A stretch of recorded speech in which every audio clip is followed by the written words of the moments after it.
Let's talk about the cultural side, Mr. Ambassador. I remember when I was still in school, Spanish was not optional like it is now.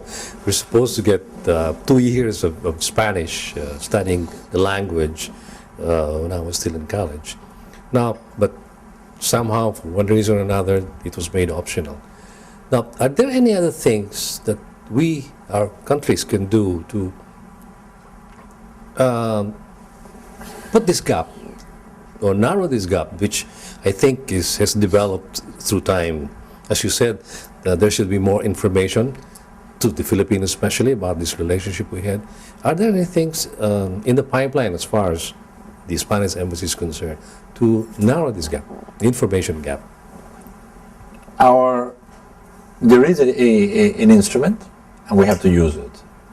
This instrument is the agreement we signed with the Filipino government in February 2010, which will allow us to prepare the Filipino teachers in secondary schools, so they will be able all over the country to provide Spanish as second language to the students of secondary in this country. I think we have to, there's a calendar, a roadmap with the Instituto Cervantes and the embassies, the Education Council and the embassy.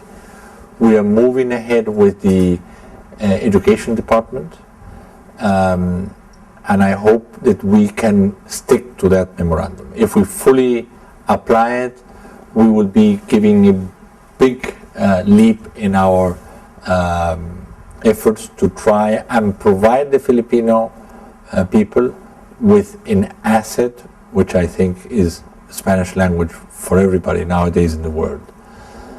Spanish, we have to look at it not as something which just emotionally or historically has been very important, because many of the important pieces of Philippine literature has been written in Spanish. I mean, all the works of Rizal, who Mi último adiós. Filibusterismo, Noli Me Tangere, they were all written in Spanish. They are among the best pages of Filipino history in Spanish. The universities until 1934 used to teach in Spanish, and this is an asset for many things. The more than 10 million Filipino citizens who work in the world abroad, if they had Spanish, they are able to communicate easily with more than 550 million who have it as first tongue. Latin America, in some places in Africa, you have it in Spain.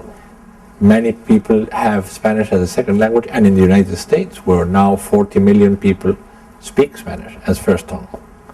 And there you have a very important community of nearly 5 million Filipinos. Are there opportunities for Filipino students who may want to pursue their studies in Spain? There is. There is a great amount of grants which are provided every year by the Ministry of Culture, Ministry of Education, and our Agency of International Cooperation. And we are now bringing them together in a brochure, so it will be easier for people to be able to consult them. But there we have to make an important effort. This year I want to do a kind of a roadshow in some of the Philippine universities, so that the Filipino students are aware of the opportunity they have for postgraduate and graduate courses in Spain, or summer courses which they might be interested in participating, apart from many other grants that in different areas might be of their interest. Let's move on now to the area of tourism, Mr. Ambassador. As I mentioned to you earlier, we have a scheduled trip to Spain in the coming months, which I'd like to take advantage of to bring in the information of whatever information we get about tourism in Spain here to the Philippines through this show in particular, and my weekly column in the Philippine Star. This is promoting Spain to the Filipino travelers. Are there any similar efforts the other way around? Towards Spain? Towards Spain. There you would have to what we are doing is through our counselor for tourism, we have had with interested tour operators here in the Philippines presenting what Spain is about with special routes, for example, the ones to Santiago in the north, so that the tomb of the apostle, to Madrid, to Barcelona, to make the Filipino people acquainted with what Spain is about and what Spain is about in the 21st century. There is an effort, but as I say, there's a lot of possibilities to grow yet in taking Filipino people over to Spain. I am also interested in trying to see if I can interest the hotel sector, the Spanish hotel sector, and the tour operators in general in the Philippines, because we have a very very modern and very active sector in the hotels, which have hotel establishments in many of the countries of Southeast Asia, but not here in the Philippines. There's no Spanish hotel here. These chains, which might be interested, I hope to be able to organize some mission so they come over to establish hotels here. And I hope to do that in the coming months. Our show, entitled Business and Leisure, is predominantly watched by businessmen and leisure seekers. A lot of them love to travel. Some may have gone to Spain, some may have not, but can we take this opportunity to get some suggestions from you as to what a Filipino traveler on his first story to Spain should look into? Well, I think in a first trip to Spain, the compulsory spots to visit would be, without any doubt, Madrid and Barcelona, no? Two cities that were already on Rizal's itinerary in Spain. But if you have more time or your interests are others, I think you have many coastal cities if you want going for a summer vacation. Or the Filipinos, when they travel many times, want to travel to Spain in the cold season, so perhaps they want to go to the Pyrenees to ski, or to Granada, where you have very nice skiing stations there.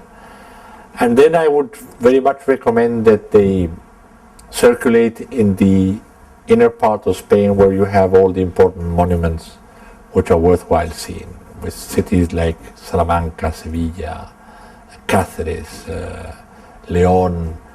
You have very beautiful places. What about religious pilgrimages? Religious, I think they are, I would highlight 3 events, just to choose 4 events. In October you have El Pilar in Zaragoza, which is worthwhile seeing. I think the pilgrimage to Santiago de Compostela, which you can do on horseback, walking, and car, whatever, and you can choose the distance in which you start the pilgrimage. The Semana Santa in Sevilla, and the pilgrimage of El Rocío in the southwest of Spain, which is normally May, June. In a few days it will take place. Let's touch now, if you don't mind, Mr. Ambassador, on the cultural side of our relationship. What's being done? What's in the pipeline? What's being done to further promote the cultural exchanges of our countries? Well, now, next week we will be inaugurating in the Ayala Museum an exhibition on the famous picture by Picasso, Guernica, in which it has been analyzed and decomposed by 16 well-known Filipino artists and 16 Spanish artists. That will be a first activity now. We have a very complete cultural program throughout the year. We have had concerts in jazz. We brought over a very good modern a group of jazz composers. We will be having for example, in commemoration of Rizal this year, we will be editing and publishing an edited version of Noli Me Tangere in July and Filibusterismo.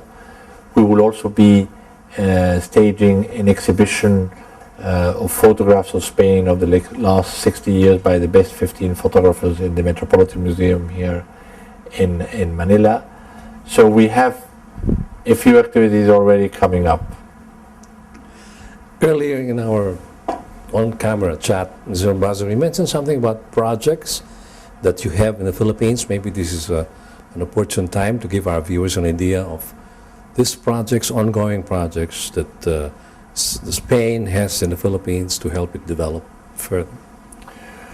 Well, this year we will be signing with the Philippines a framework agreement that will guide our cooperation and development assistance for the next 5 years up to 2016, which would be the end of the mandate of President Aquino.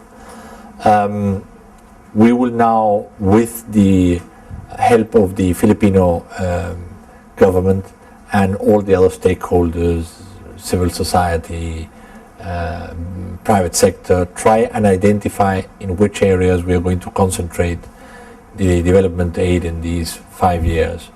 We will try and take into account the priorities the government has fixed in its PDP, or Program for Development of the Philippines, which has just been published, in our plans, so that we have a clear go-ahead.